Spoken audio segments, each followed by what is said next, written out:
पालिकेची निवडणूक एस प्रभागाची होती. चर्चा मात्र साचीच होती. कशामुळं कशी चर्चा घडली, कुणी घडवली सगळ्यांना माहिती. आता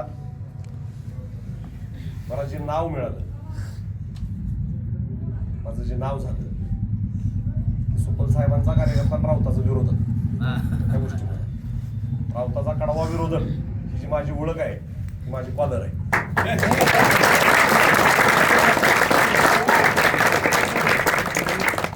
निवडणूक नागेश अक्कलकोटीची नव्हती आता 6 प्रभागाची.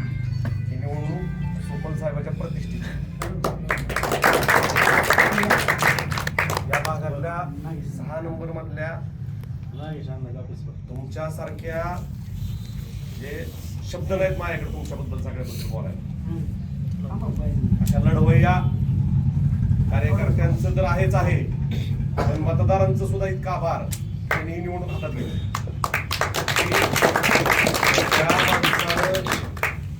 आयुष्यभर संघर्ष केलाय, ज्याला स्वतःचं कुटुंब नाही असा माणूस तुमच्या आमच्यासाठी झगडतोय, आणि त्याचा एक सहकारी कार्यकर्ता निवडणुकीत तर त्याला विरोध इतक्या मोठ्या प्रमाणात करायचा, इतकी त्याची कटकारस्थानं रचायची, इतकं त्याचं सगळं गॉसिप क्रिएट करायचं, आणि मग त्याचा परिणाम म्हणून ही निवडणूक झाली.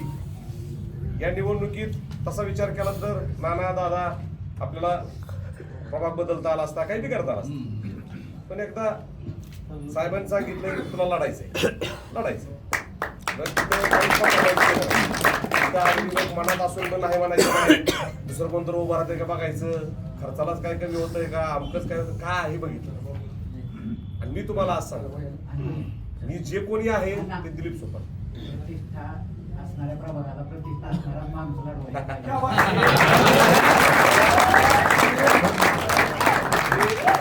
हे मतदार नागपूर मतदानासाठी आले,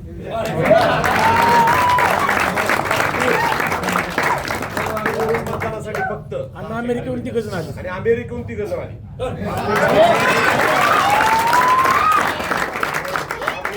त्यांच्या 2 मुली अमेरिकेतून 15 दिवसापूर्वी फोन झाला. 15 दिवसापूर्वी फोन झाल्यावर तिकीट काढली, आणि तिकीट काढून त्यांनी पुण्याला आले, आणि पुण्यातनं बार्शीला आले, फक्त मतदान करून पुण्याला रवाना. नागवेडा झालेला होता, तरी सुद्धा मतदानाला प्रायव्हेट कार करून, टुरिस्ट कार करून आले, मतदान केलं. त्यांची मुलगी ते मतदान करून मला आशीर्वाद रस्त्यावरच आपली भेट झाली, उज्ज्वला त्यांची रस्त्यावर आशीर्वाद देऊन म्हणले आता जेवायला सुद्धा नको म्हणले, फक्त मतदानासाठी आले. ही माझी नाही, सुपल साहेबांची ताकद म्हणजे एकावर 0 लावल्यानंतर 1 जर नसेल तर 0ला किंमत नसते. त्यामुळे 1 दिलीप सुपल माझ्या पुढे आहे, त्यामुळे मी पुढचा 0. दिलीप सुपल ह्या माणसामुळं फायदा होतो, तोटा होतो, सगळ्याच गोष्टी असतात राजकारणात. ऊन पावसाचा खेळ आहे हा सगळा. सुपल साहेबांमुळे प्रतिष्ठा मिळाली, तसंच इतका कडवा विरोधक म्हणून काही नुकसान झालं, कधी नुकसानीचा विचार केला नाही. पार्टी म्हणून लढायचं ठरवलं. आता बऱ्याचदा नाना सहकारी, नाना नगराध्यक्ष असताना, नगरसेवक असताना, माझ्या माहितीनं 10 वर्ष आम्ही एकत्रित काम केलं, नगरसेवक म्हणून, काही वर्ष नगराध्यक्ष म्हणून. नानानं बघितलंय सभागृह, असा त्यांना अंगावर घेत होतो. मला त्याची अशी पुसटशी कल्पना नसायची की भविष्यात यातनं मला काही फळं भोगावे लागणार आहेत किंवा यातनं मला काही त्रास होणार आहे. असला 19-20चा विचार कधी केला नाही. पार्टी म्हणजे पार्टी. सहकारी माझा वाहिदभाई आमचे त्यावेळेस विरोधात होते, त्यांनी पण बघितलंय. म्हणजे अक्षरशः त्यावेळेस त्यांच्यासोबत रावसाहेब बनगिरे होते, त्यांना देखील अंगावर पार्टीसाठी घेतलं. माझी कुणाशीही वैचारिक जे काय आहे ते आहे, मी कधीच शत्रुत्व कोणाशी मांडलं. आता राहिला प्रश्न की निवडणूक तुम्ही सगळ्यांनी हातात घेतली. मी या निवडणुकीच्या निमित्ताने एकच सांगतो की तुम्ही जे काही कष्ट उपसले, जे काही या निवडणुकीसाठी, सुपल साहेबांसाठी, माझ्यासाठी, सायनाताईसाठी, सर्वांसाठी कष्ट घेतले, त्या कष्टाची परतफेड केल्याशिवाय नागेश तुम्ही मला आव्हान दिलं होतं, मला बी नागेश अक्कलकोटी म्हणते.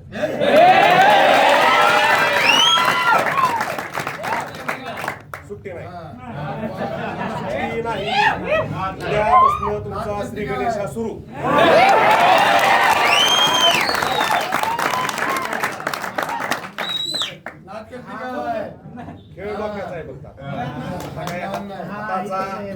मारामारीचा नाही विषय. अरे तुम्ही जर अशा पद्धतीनं वागत असाल, काय काय म्हणजे सुपल साहेबांचं काय चुकलं? तुमचा धंदा अडचणीत तुम्हाला मोका लावणार म्हणून तुम्ही विरोधात गेले, ठीक आहे, विरोधात गेले. सुपल साहेबांनी त्याविषयी तुम्हाला सल्ला दिला, बाबा विरोधात जाता तर फार टोकाच्या भूमिका घेऊ नको. ऐकलं नाही साहेबाला ते सांगतायत, साहेब माझ्या प्रतिष्ठेचा प्रश्न आहे. साहेब म्हणजे अरे तुझी प्रतिष्ठा नागेश माझी प्रतिष्ठा आहे ना. नागेश माझी प्रतिष्ठा आहे, तो प्रभाग माझी प्रतिष्ठा आहे. तुझी कुठली प्रतिष्ठा काढली म्हणजे? पण हा धोनी काय सुसाट थांबायला तयार नाही. असो बाबा, तुझंच पायाकडनं आलंय आता. तुला कदाचित वाटत असेल की बाबा तुझ्या पाठीमागं फार मोठी ताकद होती, त्या ताकदीला भिडायची ताकद माझ्यात आहे.